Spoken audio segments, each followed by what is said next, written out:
Boa tarde, nós estamos aqui mais uma vez para a realização desse momento, MesaCast, que é uma parceria do NAS, que é o Núcleo de Atenção ao Servidor da GRE Recife Norte, com a ETEPAC, a Escola Técnica Estadual. Hoje nós estamos com mais 3 pessoas que vão contribuir, né, com esse debate, com essa conversa, como o Dr. Darley estava falando agora há pouco, aqui nos bastidores. Então, vamos começar por ele. Dr. Darley Filho, ele é médico mastologista, membro da Sociedade Brasileira de Mastologia, mestre e doutor pela UFPE, coordenador do curso de reconstrução mamária em Recife, além de membro da comissão de oncoplástica da Sociedade Brasileira de Oncologia. Então, ele vai trazer assuntos bem pertinentes, né, para a gente falar aqui. Estamos também com a Evanice Lemos, ela é analista educacional, trabalha com a gente na GRE Recife Norte, ela é pedagoga, mestre em educação básica e é paciente oncológica. Estamos com Micheline, psicóloga do NAS, Micheline Nabuco, psicóloga do NAS, além de socióloga, e ela é especialista em terapia cognitivo-comportamental. E eu sou Janaína Machado, sou assistente social, sou especialista em psicologia social e comunitária, além de mestre em ebiatria. E hoje a gente vai estar mediando essa conversa, né? Eu gostei muito dessa conversa, né, que o Dr. Darley falou. E aí eu gostaria que vocês se apresentassem e a gente já pudesse dar início, né, ao momento. Olá, boa tarde, pessoal. Acho que é um momento importante, que a gente está no momento do Outubro Rosa, mas eu não gosto muito de quando fala Outubro Rosa. Parece que o câncer de mama só acontece no mês de outubro. E isso não é uma realidade. A realidade nossa é que a gente vê que hoje o câncer de mama é a doença que mais mata as mulheres hoje. É a principal patologia maligna que mais mata as mulheres hoje no Brasil todo. São estimados para esse ano 76 mil novos casos para 2024 para câncer de mama. Essa é a nossa preocupação. E a gente tem vindo com essa preocupação de janeiro a dezembro. Tem que ser todo mês. A mulher tem que começar a conhecer seu corpo, examinar sua mama, olhar no espelho. Então, tá tocando a mama sempre, todo mês, 10 a 15 dias após a sua regra, a sua menstruação. Porque é a partir do momento que ela vai começar a conhecer a sua mama. Sim. E o problema é que existe um desconhecimento. E ela acha que, câncer de mama não tenho nada, então deixa pra lá. Não é bem assim. Então é isso que a gente vai tentar esclarecer hoje, conversar numa conversa bem informal aqui, para que vocês tirem essas dúvidas.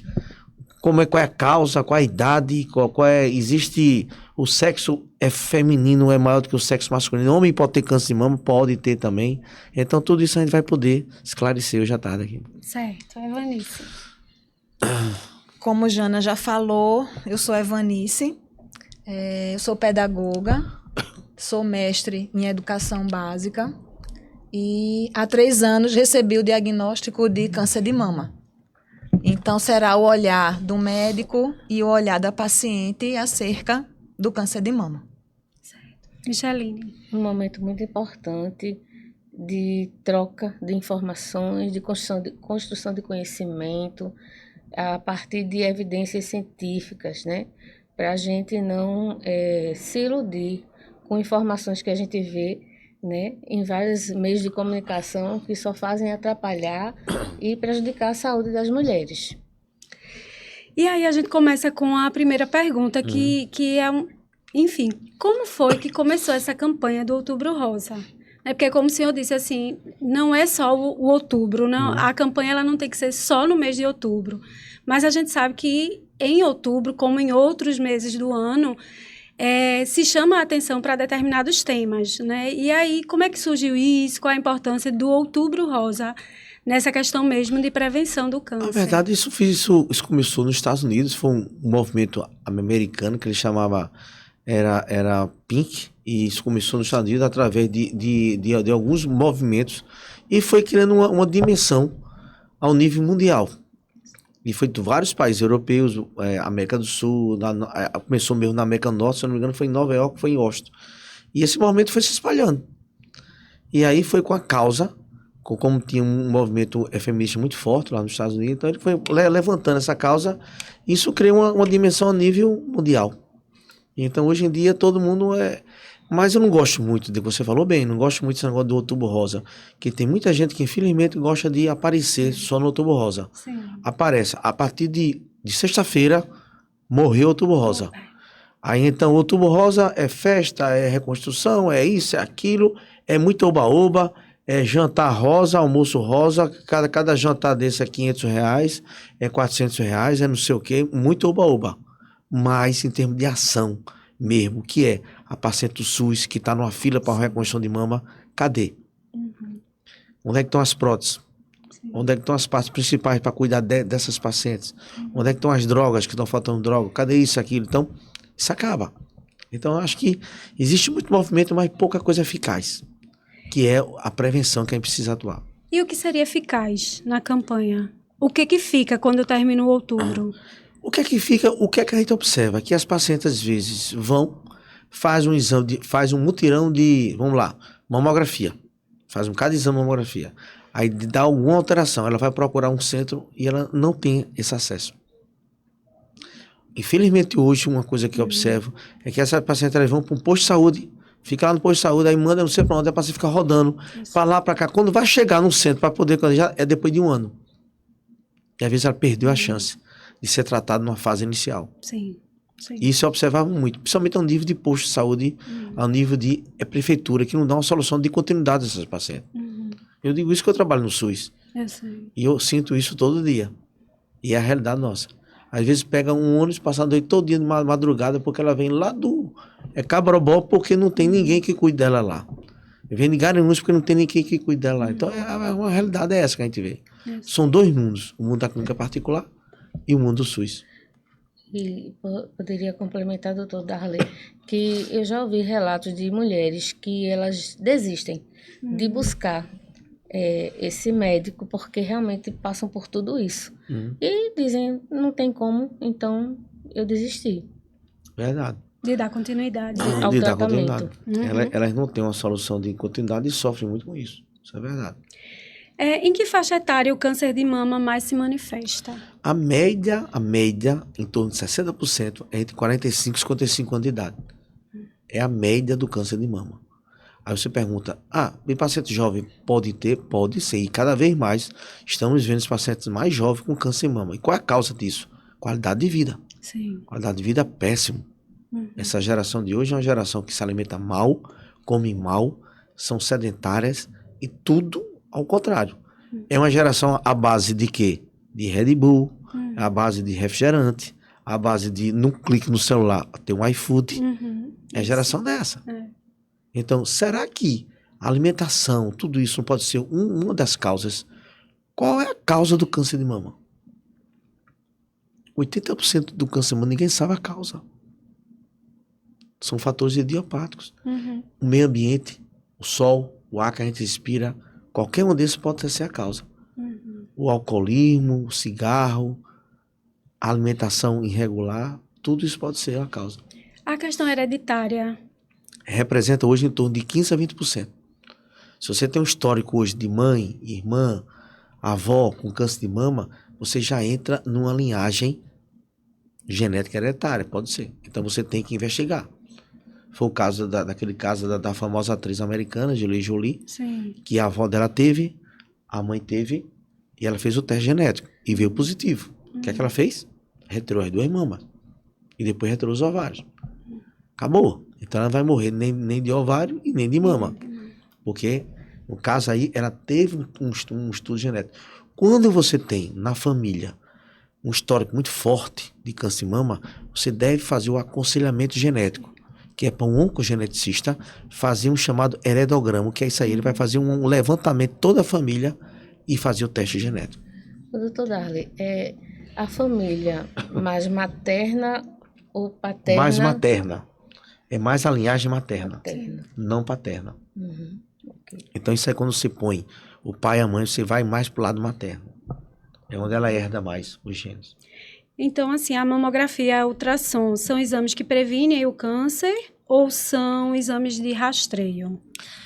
A verdade é o seguinte, a mamografia hoje continua sendo padrão ouro no diagnóstico precoce do câncer de mama. Seja aqui, seja nos Estados Unidos, seja na Europa, seja nos países asiáticos. É o padrão ouro. Sim. Mamografia é o padrão ouro. O ultrassom não serve como rastreamento para câncer de mama. O ultrassom é um exame que pode auxiliar a mamografia. Sim. Isso é consenso. Uhum. Isso é indiscutível. É um protocolo da Sociedade Brasileira de Mastologia começar a mamografia a partir dos 40 anos de idade. Eu pergunto, como é que você vai dar um diagnóstico de um câncer de mama sem ter um exame de imagem? Uhum. É uma loteria. Sim. É uma loteria. Você me desculpa, mas é loteria.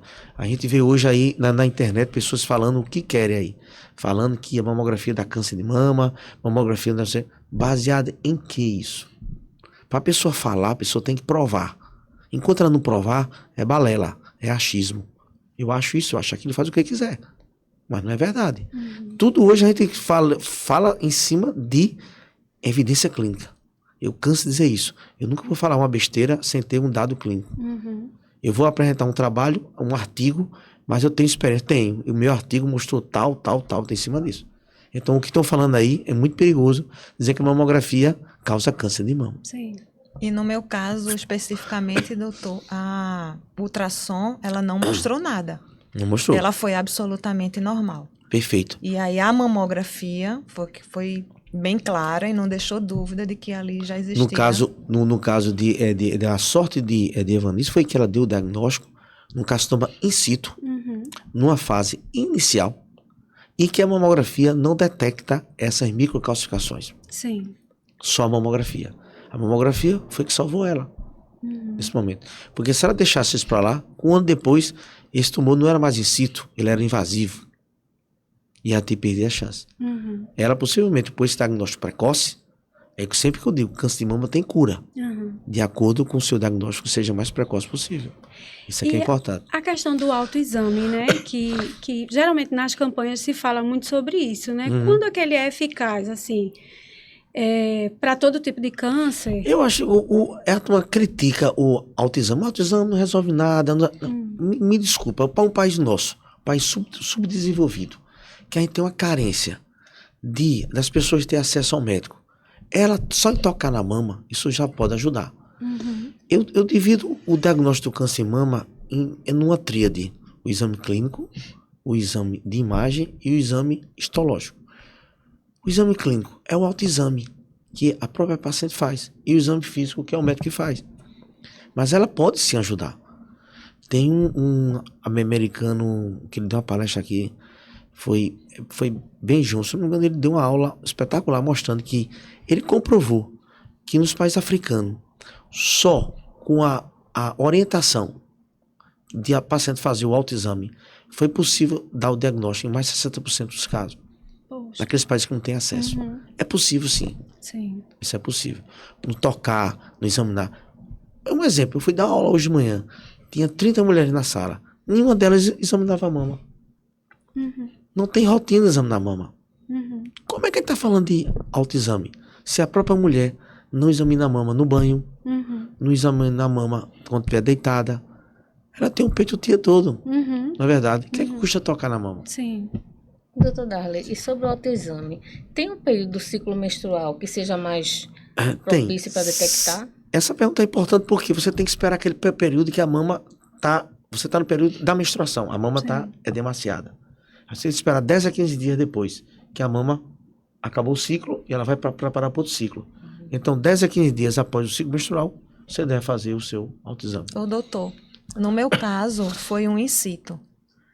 O autoexame, ele detecta um in situ com segurança? Esse seu diagnóstico, apenas o exame de imagem vai conseguir. Porque o in situ você não consegue palpar nada. Nada. No seu caso, foi um achado. Por sorte do Divino Espírito Santo, você teve a sorte, e é verdade. Porque o in situ, você palpa a mama, ela está limpa, normal. Não consegue tocar em nada. O que seria, assim, um in situ? Que realmente eu não sei. Porque a gente tem que ir agora lá no chamado estadiamento. Porque o câncer de mama, ele vai do estágio 0 ao estágio 4. No caso de Evanice, ela teve estágio 0. O que quer dizer 0? O tumor ainda não rompeu a membrana de dentro do ducto mamário. Toda mulher que nós temos o mamilo, o ducto, o lóbulo e os ácidos é a anatomia normal da mama. E ele vem por dentro do ducto, então as células se multiplicaram dentro do ducto mamário. Quando rompe essa cápsula, ele se torna invasivo. Quando ele está dentro desse ducto, ele é considerado in situ. O caso dela foi uma lesão estágio, o caso de Evanice, TIS, estágio clínico 0. Quer dizer, ela vai morrer de uma topada. Qualquer coisa, mas do câncer dessa doença assim, não. Porque é um achado do achado. Foi bem precoce, né? Muito o precoce. Diagnóstico, né? Muito precoce. E isso foi graças ao exame de imagem. Um exame de imagem. Vendo? E como Evanice partiu para uma mastectomia subcutânea com a colocação de prótese, ela não tem mais nada aí. Sim. Ela só tem a prótese à mama. Então, ela tirou toda a mama. No caso, era por ser in situ, não precisou nem fazer químio. Não precisou nem fazer, se eu não me engano, não fez nem rádio também. E acabou. Mas necessariamente tem que tirar toda a mama nesse caso de in situ. Por quê? Qual é o problema do in situ? O in situ dela era um in situ extenso. E envolvia vários quadrantes da mama. Aí você tira um fragmento só dessa área e deixa aquele pedacinho lá. Então, o caso tem vários tipos de in situ. O in situ localizado, você pode tirar só um setor. Só aquela área. Tira só um quadrante, está resolvido. Mas tem outros in situ. No caso da Melissa, ela tinha um in situ, era cação ductal extenso. Eram vários quadrantes. Aí, no caso, aí você partiu para fazer uma cirurgia maior. E no meu caso, se eu de fato não tivesse detectado, né, com O exame de imagem. a antecedência do exame de imagem, de fato era algo mortal. Por isso que eu enfatizo uma coisa bem clara, que ficam dizendo, a mamografia causa inflamação, a mamografia é prejudicial ao câncer. No caso aqui, de Evanice, fica bem claro. Olha o exemplo claro dela. O carcinoma ductal in situ, que no ultrassom não viu nada, na palpação não viu nada, apenas no exame de imagem. Se ela não tivesse feito essa mamografia, como ela estaria hoje? Olha o exemplo aí. Fica esse exemplo dela para mostrar que muita gente aí na rede social fala um bocado de besteira e sem dados científicos. A gente está com um caso ao vivo aqui, comprovando isso aí. O que é importante o exame de imagem. Inclusive, antes da normal, eu sempre fiz exames, né? Sempre fui acompanhada porque eu tinha, no lado paterno, 2 tias que tiveram câncer de mama. Então, desde os 18 que eu sou, de fato, acompanhada e que eu nunca deixei isso para depois. Eu tinha esse alerta, né? Esse sinal vermelho dentro de mim. E se eu não tivesse, né, esse alerta, enfim, não tivesse desde os 18 anos feito esse acompanhamento, mesmo no período da pandemia, porque tudo isso aconteceu no período da pandemia, mas quando abriu tudo, eu não fiquei esperando. Quando abriu tudo, eu sabia que o exame já estava atrasado e eu fui fazer o exame. Exato. Exatamente.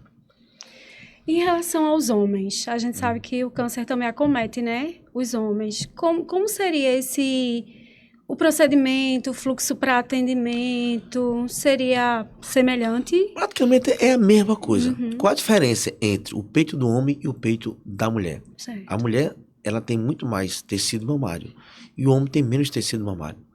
No homem, ele é mais caracterizado, ele se localiza mais na região retroareolar, abaixo da areola do mamilo, e ele é mais fixo e duro. E outra coisa também no homem, ele se espalha de uma maneira um pouco mais rápida, porque ele tem menos tecido. Acontece sim. Um exemplo, eu vou dar uma experiência nossa do Barão do Lucena. Em 25 anos que a gente tem, que a gente examina os casos lá, tivemos 15 casos de câncer de mama em homem. Não é frequente, é em torno de 1%. 1%. São as doenças mais raras, mas pode acontecer. O tratamento é igual. Ele passa por químio, radioterapia, cirurgia, totalmente igual. Mas, geralmente, eles procuram, assim, o que é que dá o estalo para o homem procurar? De um modo geral, quando eles vão procurar a gente, normalmente já é numa fase mais tardia. Eles nunca procuram. Às vezes tem um carocinho, vai deixar o caroço crescer, quando chega lá já está na fase mais avançada. Entendi. Não tem rotina para eles ir para um ambulatório como rotina para fazer uma prevenção. Eu nunca vi um homem chegar assim no ambulatório, eu vim fazer prevenção de câncer de mama. Nunca. E é cultural também, né? Porque Também. a gente também trabalha em serviço de saúde e, assim, para o homem procurar um tratamento ou um clínico geral é porque realmente teve alguma coisa ali como gatilho, né? Não faz, às vezes, parte dessa rotina do autocuidado, né? Exato. Em relação a essa questão mesmo de fatores protetivos e fatores de risco, o que é que o senhor elencaria, assim, como principais fatores de risco e principais fatores de proteção? O senhor já falou de uma dieta equilibrada, a questão de exercício físico também. Esses seriam os fatores protetores, né? Uma dieta equilibrada, uma atividade física regular, a pessoa que teve filho, que amamentou, isso aí protege a mama também. Esses são os fatores protetores. Os fatores de risco aquelas mulheres que nunca tiveram filho, já tem um fator de risco. Aquelas que tiveram uma menstruação muito precoce, é um fator de risco. Aquela que tem uma menopausa tardia, é um fator de risco. Obesidade, alcoolismo, reposição hormonal, uso de hormônio desenfreado, que agora tem pílula para isso, pílula para aquilo, pílula para ter qualidade de vida, estão fazendo reposição de testosterona, reposição de androgênio. Então, tudo isso são fatores que podem vir a ser fator de risco com o uso prolongado. Sim. Tudo isso acarreta. Fator protetivo significa que vai evitar o câncer? Não, mas de um modo geral, veja, você pega uma pessoa obesa e pega uma pessoa magra. A pessoa obesa tem mais tendência a ter câncer de mama. Aí tu pega uma pessoa que fuma e uma pessoa que não fuma. A fumante tem mais risco de ter fator carcinogenético. É verdade. O alcoolismo também pode ter uma relação. A pessoa está tomando hormônio de uma maneira desenfreada, sem controle. Aí eu quero ter hormônio porque eu quero ficar jovem. Ela tem 70, mas está com a cabeça de 30. E quer tomar hormônio para estar vitalidade, libido, uma série de coisas.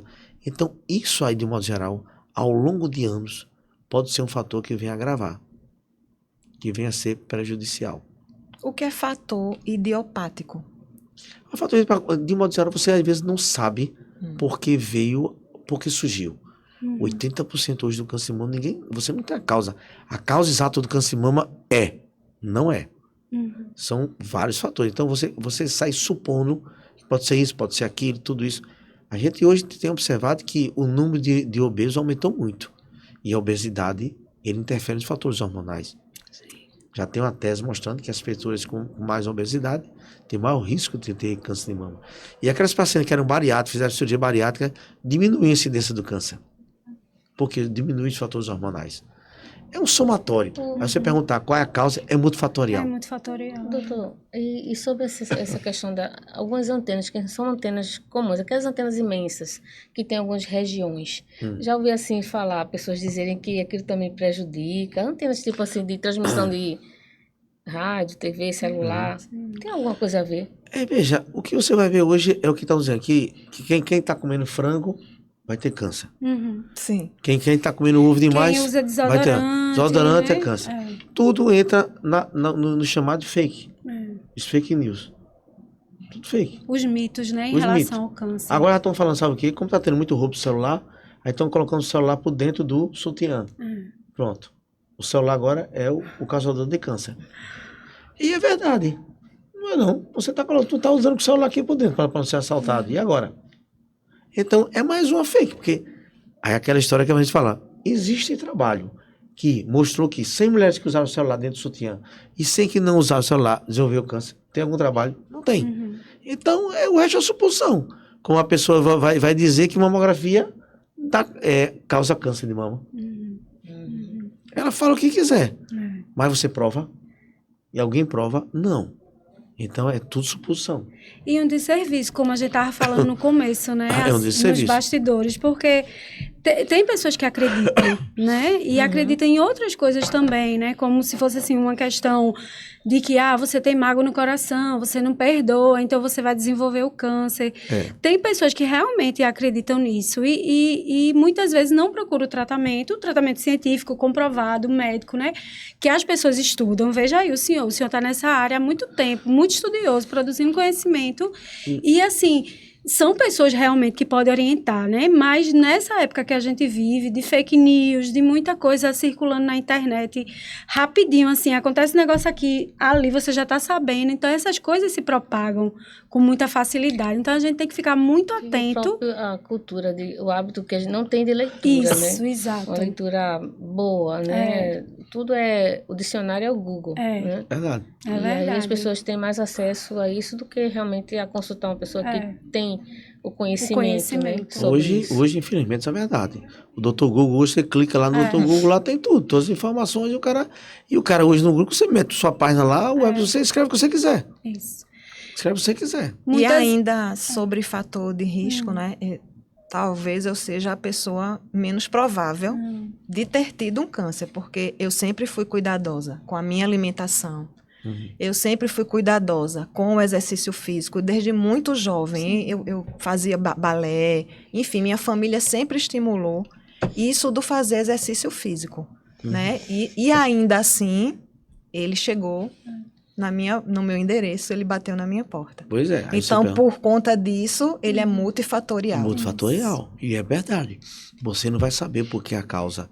Aí será que o nível de estresse, a sua ansiedade, sua preocupação, isso é um fator? Pode ser sim um fator, não tem dúvida. A gente vive hoje numa sociedade, eu li um livro agora sobre humanidade, como a gente vive numa sociedade egoísta. Sim. As pessoas hoje não estão superando, passando por cima do outro, nem olha nem se você cair no chão. É capaz do carro passar 10 vezes por cima de você e ninguém nem olha para você. As pessoas só estão pensando em si, no seu trabalho, no seu dia a dia. Até que ponto isso pode ser uma coisa benéfica? E assim, essa questão da humanidade, né, que o senhor trouxe, como é que o senhor passa, chega uma pessoa no consultório e o senhor vai dizer para ela desse diagnóstico, como é essa conversa? A primeira coisa que eu mostro para ela é que o diagnóstico que ela vai ter de câncer de mama, aquilo não é selar a morte dela.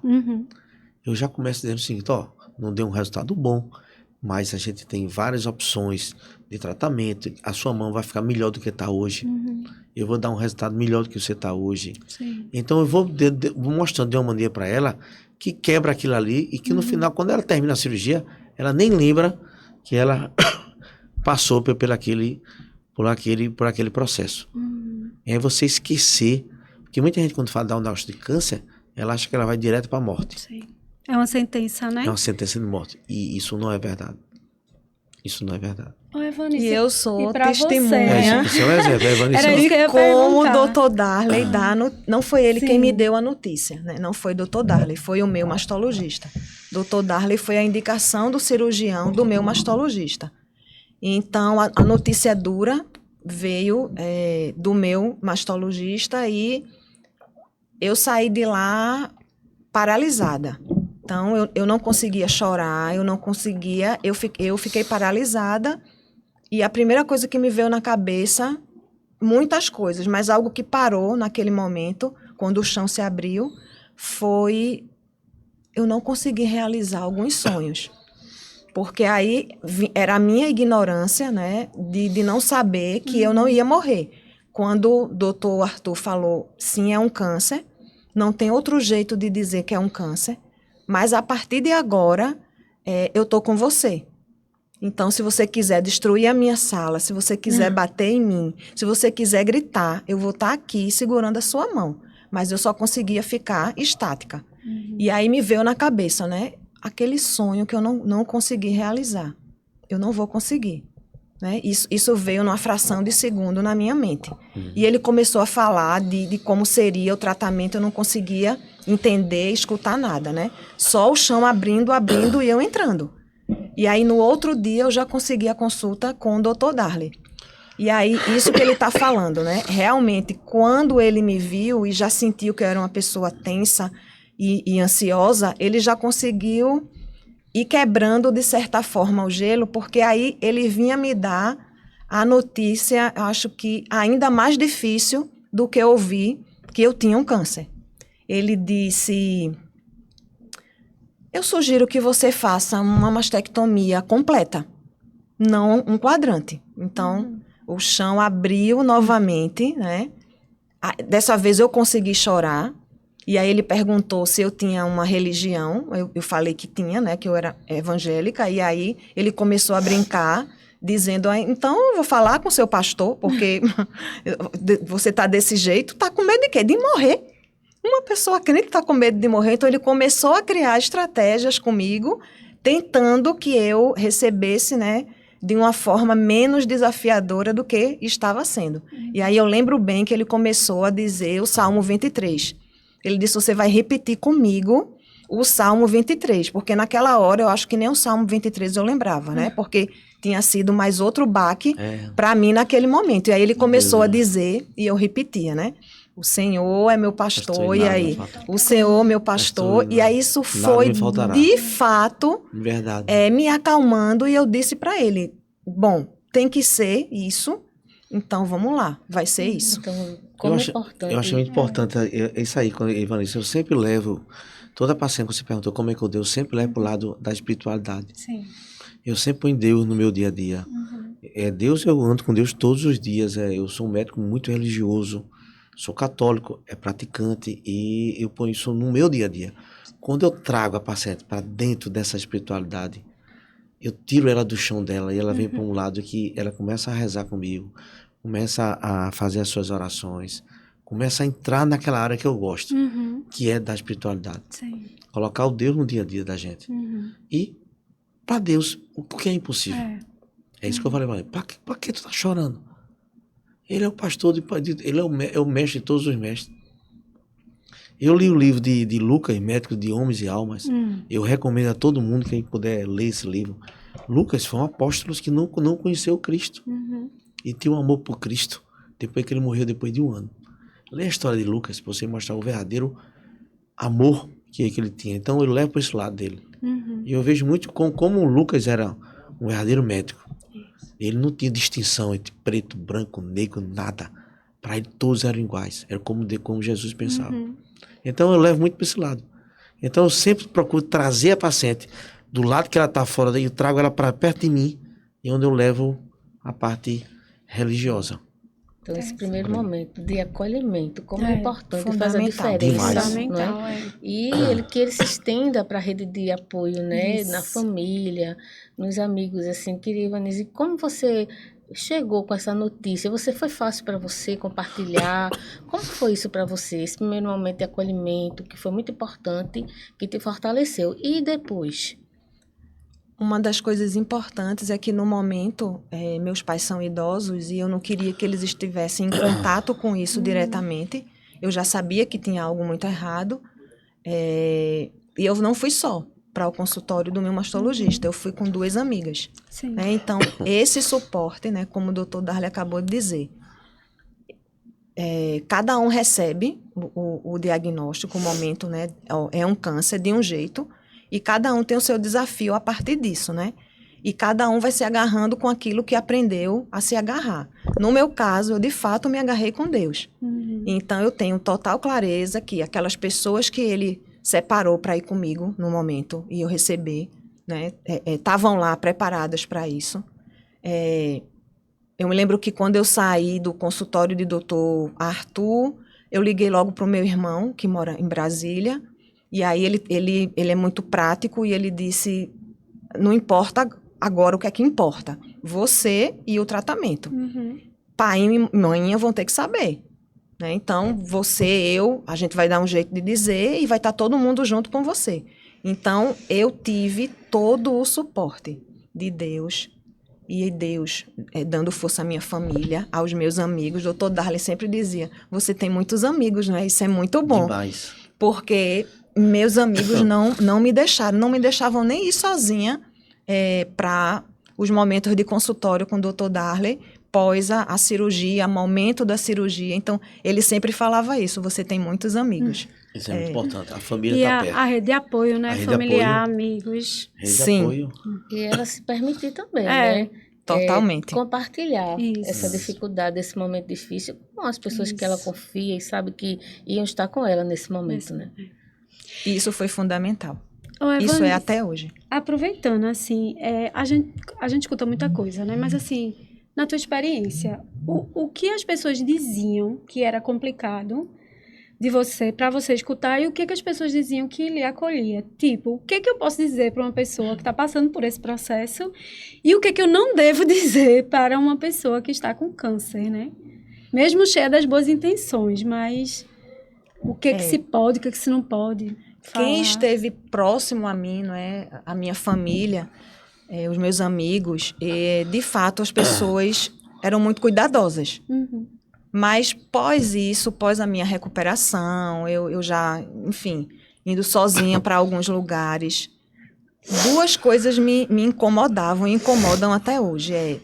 Você é guerreira, porque esse do guerreira é um parâmetro muito alto para quem está vivendo o momento do diagnóstico. Então, eu não era guerreira naquele momento, eu era a pessoa mais frágil do mundo, mais fraca do mundo, Mas mesmo assim, eu sei que eu estava sendo forte, porque Deus estava me dando a força que vinha dele, não vinha de mim. Outra coisa que me incomoda nesse período é se cuide, se ame. Nesse momento, você não tem como se cuidar. Porque você vive intensamente eu preciso sobreviver. Eu vivi intensamente, mesmo diante da minha fraqueza, naquele momento, eu preciso sobreviver. E o que é que eu vou fazer para sobreviver? E aí eu me remeto ao início da conversa, né? Ao sonho. Quando o doutor Arthur disse, é um câncer, e me veio à cabeça. E os sonhos que eu não vivi? Então, me agarrei no mestrado, por exemplo. Eu fiz o meu projeto, eu vivi todo o mestrado no percurso do meu tratamento. Então, também me agarrei a isso pensando, Deus, eu quero muito terminar o meu mestrado. Eu quero muito concluir esse sonho, que foi de uma vida inteira, que eu adiei por motivos diversos, que eu não dei atenção a esse sonho do jeito que eu deveria, mas agora eu quero dar. Então, eu me agarrava com todas as dificuldades do mundo, a minha prótese rejeitou. Então, eu tive que explantar a prótese e depois tive que implantar a prótese. Tudo isso foi no período também do mestrado. Então, isso de ser guerreira é um incômodo. Muito estresse. E isso do se cuide, né? Porque o se cuide me parece ser o slogan da campanha. E aí me parece muito um discurso político. Se cuide, ok, isso é básico. Mas precisa que as políticas públicas que salvaguardam a saúde da mulher, elas sejam postas em prática, como o doutor Darley falou. As políticas públicas chegam um momento que elas não atendem a maioria das mulheres que usam o SUS e falta para elas o básico, a mamografia, mesmo que ela faça o autoexame, mesmo que ela se cuide na alimentação. Então, falta a mamografia, falta a prótese, elas não têm, a maioria, o privilégio que eu tive de ter um plano de saúde, de ter médicos, né, ao meu redor, humanizados, mas também com material para poder me operar e me dar uma qualidade, né, nesse processo de recuperação. Então, o Se Cuide me remete muito ao governo jogando para a mulher, mais uma vez, a responsabilidade de um diagnóstico. E que a gente sabe muito bem, eu que vivi na pele, que não é bem assim. Né? Os políticos, o governo precisa, de fato, bancar esse momento e deixar desse slogan de se cuide, porque não é só se cuide. Eu preciso me cuidar, mas o governo precisa garantir bons hospitais, bons médicos, sutura, prótese, tudo para que, de fato, a mulher não morra de câncer de mama. Apoio também, né, psicológico, sociológico E também, falta né? apoio psicológico. Realmente você não tem esse apoio. Esse paciente às vezes fica um sozinho. Às vezes a família nega, o marido rejeita ela, o marido não quer ficar com ela porque acha que ele vai pegar câncer com ela. Isso. Então, onde é que está o apoio psicológico? E depois da cirurgia, né? Também o marido Exato, também. deixa, pós, né? né? Pode... É verdade. No meu caso, que a prótese rejeitou, imagina eu dependendo do SUS. Eu já iria morrer porque eu ia ter uma infecção generalizada e não ia dar tempo, entende? Então, são muitas nuances no tratamento. Eu não fiz químio, eu não fiz a rádio, mas eu tive diversas situações que se fosse no serviço público, seria mais outro fato para eu não estar aqui contando a minha história. E a gente tem dados sobre essa questão de mulheres que não conseguiram completar o tratamento, que usam o SUS, doutor, assim, que... Então, a gente vê que a realidade, a dificuldade é grande.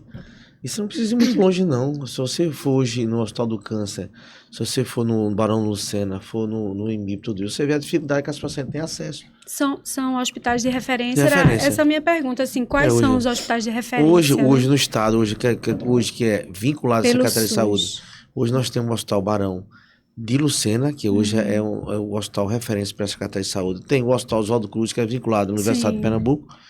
Tem o Hospital do Câncer, que é um hospital filantrópico, também é vinculado à Secretaria de Saúde. E tem o IMIP, que é hoje que são as quatro unidades onde a paciente pode ter acesso. Ô, doutor, e como seria, assim, o fluxo mesmo, né? Vou no postinho, Normalmente vai para o posto, Aí no posto eu encaminho o paciente. O problema é a demora do paciente vindo do posto até chegar a ser unidade. Porque a maioria passa pela regulação, né? E Passa são regulação. muitas... Porque agora tudo é Uma regulação demanda pela muito secretaria. grande, né? Perfeito. Realmente. É bem complicado, né? Quando a gente vai analisar, assim, a rede Verdade. particular, a rede pública. E aí, mais uma vez, a mulher que não tem condição, né? E fica à margem. Fica mais aguardando. É mais complicado. Mas, assim, a gente já está quase chegando, né? A conversa está muito boa, mas a gente já está quase chegando ao final. E a gente não queria deixar de perguntar para vocês, assim, diante de um impacto, né? Que é trabalhar com essas questões, a iminência mesmo de talvez uma fatalidade, enfim. Mudou alguma coisa na tua vida, na vida do senhor enquanto médico também, de estar convivendo com pessoas, né, que... Enfim, com toda essa problemática que a gente trouxe, assim, o que mudou, o que fica? Vocês veem a vida de uma forma diferente?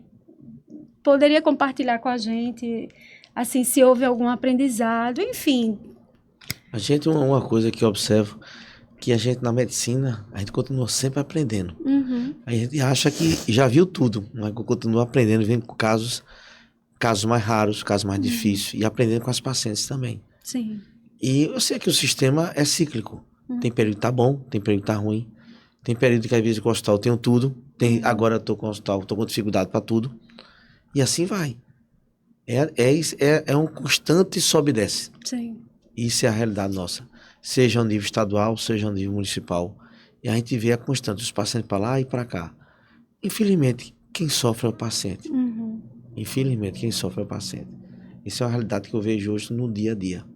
Vai pedir uma biópsia, espera 3 meses para sair o resultado. E é um resultado de câncer. E eu preciso encaminhar ela para começar o tratamento. E agora? A demora. Então, tudo isso... É isso, a gente luta contra um sistema que não é fácil.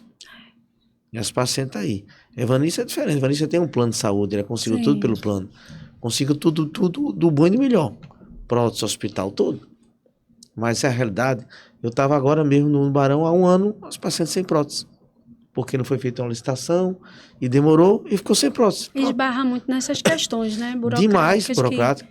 E as pacientes agora estavam 1 ano sem ninguém fazer reconstrução adequada no hospital, porque não tinha prótese. E eu pergunto, por que o negócio vai melhorar? Já peguei a situação que eu comecei a fazer reconstrução, onde as pacientes compravam a prótese. Isso lá no início. Elas compravam a prótese. Aí depois foi incorporado para o hospital. Sim. Mas você vê o que é a dificuldade. A gente não tem ideia da dificuldade. Então a dificuldade é quando você está no dia a dia enfrentando aquela ali no ambulatório essas pacientes. Essa prótese, ela é permanente ou ela é trocada de tempos em tempos? É permanente. Você põe a prótese, você pode estar tudo bem com ela, não precisa estar trocando, não. É porque, assim, quem faz uma cirurgia plástica, né? Às vezes precisa trocar, né? De tempos em tempos. São 2 coisas. As pacientes trocam de tempo em tempo porque ela quer aumentar o tamanho da mama. Ela colocou uma prótese há 10 anos atrás. Com o tempo a mama vai caindo, naturalmente, isso é fisiológico. Ela põe a prótese aos 40, aos 55 a mama dela é outro tipo de mama. Ela quer trocar a prótese para aumentar mais e evitar a queda da mama. Aí é coisa estética. Sim. Estética é uma coisa, uma paciente de câncer é outro tipo de reconstrução de mama. Entendi. Porque você trata a parte oncológica, né? Primeiro, quando você faz reconstrução, primeiro oncologia, depois estética. Mas primeiro tem que tratar a paciente. Sim. Não adianta eu deixar a paciente bonitinha e deixar o câncer lá. Com certeza. E para você, Evanice, mudou? O que é que mudou? Bom, eu acho que é praticamente impossível a gente viver o diagnóstico e ser a mesma pessoa. O diagnóstico, ele tem um estigma social muito grande, coladinho com a concepção de morte. Sim. Então, chegou o diagnóstico de câncer, para as pessoas no senso comum, que é a maioria, então a morte está ali batendo na tua porta, né? Então, mesmo hoje, eu buscando ler muito, me informar muito sobre o tema, mas sim, esse fantasma, ele paira, né? Quando você tem uma amiga muito próxima, como essa semana, por exemplo, eu recebi a notícia que há 10 anos ela teve um câncer de mama e voltou. E aí voltou com uma metástase. Então, isso está sempre pairando na vida, né, do paciente oncológico. E você fica inseguro, por mais que o doutor Darley diga o que ele já disse no comecinho, você vai morrer de uma topada, você não vai morrer disso. Mas quando a gente se apropria lendo, a gente sabe que isso não é 100%, não é? Ele tá falando disso sobre a minha mama específica que eu tive o câncer de mama, né? Mas isso não impede, isso não existe um impedimento 100% de que isso possa acontecer na minha vida daqui para frente, né? 5 anos, 10 anos, enfim, em outra parte do meu corpo. Então, conviver com isso, o pós-diagnóstico, o pós-tratamento, não é fácil. Mas, ao mesmo tempo, isso também te impulsiona diariamente a não adiar sonhos, a não adiar o convívio com as pessoas que você gosta, com a sua família, com os seus amigos. Eu era muito não, esse final de semana eu vou descansar, não, eu não vou sair, nada.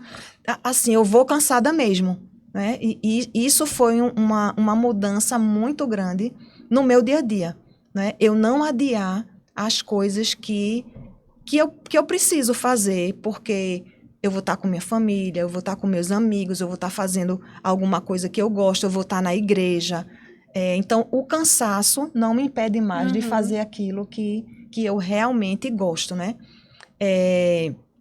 Ser uma pessoa paciente quando as pessoas dizem que eu sou guerreira. Porque eu já disse muito isso. Mesmo eu tendo um histórico na minha família, um histórico familiar, né, de câncer, mas eu dizia muito isso às pessoas. Seja forte, seja guerreira, porque era uma ignorância, né? Uma ignorância. É não saber o que dizer naquele momento. O outro não está me dizendo aquilo porque quer me fazer mal. É porque não tem acesso à informação como hoje eu tenho. Né? Então, eu busco ser paciente e tentar explicar. Né? Olha, existe essa perspectiva. Pode ser que tenha alguém que goste de ser chamada de guerreira. Mas existem outras pessoas, como eu, que isso causa uma certa... É muito alto o padrão. Sim. E que eu acho que eu não vou conseguir chegar. Tem uma pessoa que se chama Isa Martins, que é uma paciente oncológica, que ela diz muito nas falas dela, eu nunca tive o câncer e o câncer nunca me teve. Então, eu levo isso muito para a minha vida, né?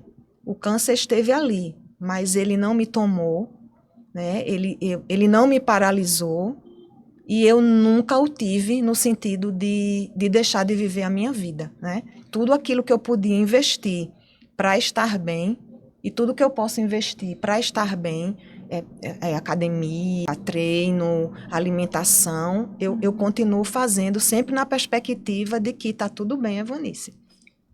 E assim, não tem como a gente não celebrar a tua força, né? Não tem, assim, o jeito que você fala, né? Como você encarou, assim, tudo que você compartilhou com a gente sabe que não é fácil, né? É muito difícil, mas a tua força, ela se sobressai nesse momento, né? E a gente celebra hoje, como a gente celebra todas as mulheres, né? Que estão passando por esse processo E assim, de fato, a gente quando a gente disser, conte comigo, realmente a gente tá perto e que elas possam contar, né? Eu estava vendo hoje, antes de vir para cá, assim, uma blogueira falando sobre isso. Quando você disser, conte comigo, realmente esteja lá. Então, assim, para fazer um almoço, para levar uma comidinha diferente, para cuidar do filho dela, que naquele momento ela não está conseguindo, né? Para escutar, porque muitas vezes... A gente não quer falar, né? Às vezes a gente não precisa falar, a gente precisa escutar, né? Escutar pessoas que estão com muito conteúdo ali, que às vezes não conseguem, né? Desabafar. Enfim, a gente emprestar os nossos ouvidos. Acho que isso é primordial, de fato você poder contar, né? Com sua rede de apoio, com seus amigos, fazer o que você gosta. Você disse uma coisa que achei muito legal, que você disse... Não vou adiar os meus sonhos, né? Então, fazer o que precisar, o que gostar de fazer. E eu acho que isso independe, tem que ser para todos nós, né? Como se cuidar também. Isso. E sobre esse autocuidado que eu consegui perceber o autocuidado em tudo que a Evanice traz, né? Porque fazer o que gosta é autocuidado, é você estar prevenindo, né? É algo constante que Sim.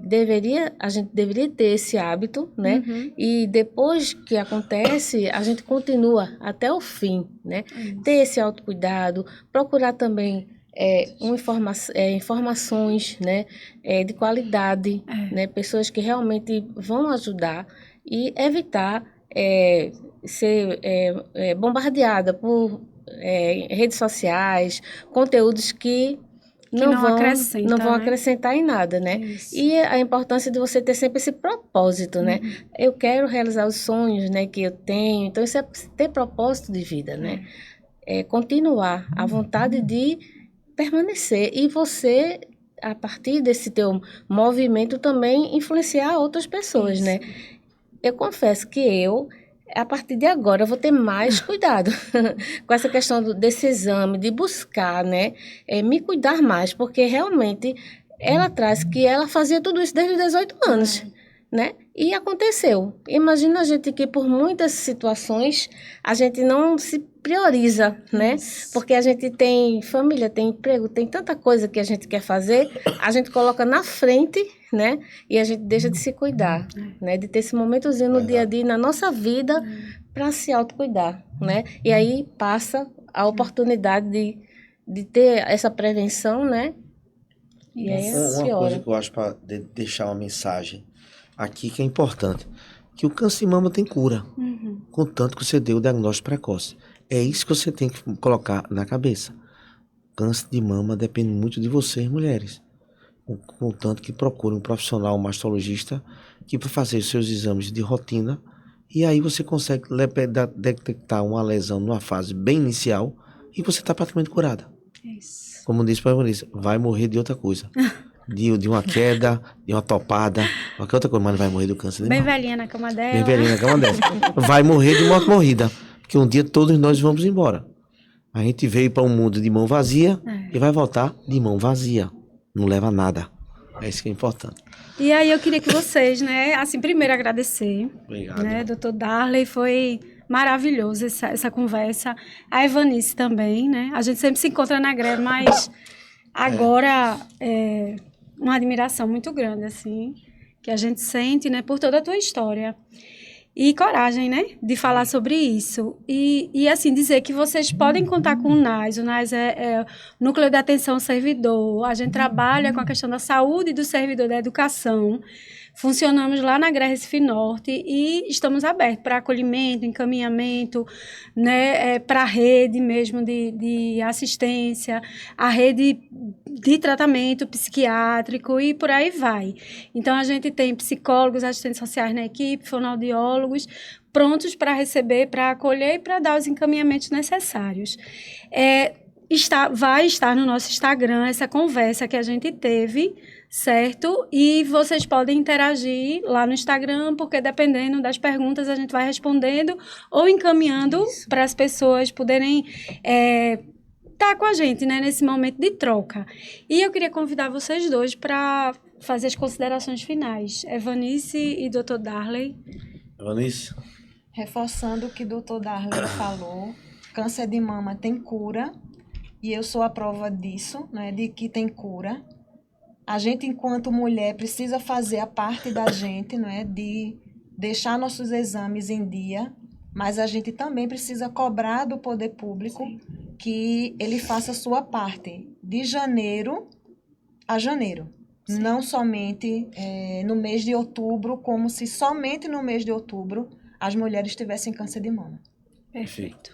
Eu vou encerrar com uma palavra. O diagnóstico precoce faz toda a diferença no tratamento do câncer de mama. Só precisa disso. O diagnóstico precoce faz toda essa diferença. Então, cuide-se. Toque, examine, procure um profissional e faça a sua parte. E o resto, Deus vai estar no comando de tudo. Se Deus quiser. Micheline? Agradecer a presença de vocês, Dr. Darley, Evanice, Jana, né, nossa assistente social, que conduziu tão bem nesse bate-papo, né, informal, mas que trouxe tanto conhecimento para nós. um momento assim muito importante para todas as trabalhadoras, né, da educação, né, e as mulheres em geral. Mais uma vez a gente agradece a parceria com a ETEPAC e #Conte com o NAS. Muito obrigada a todos. Obrigado.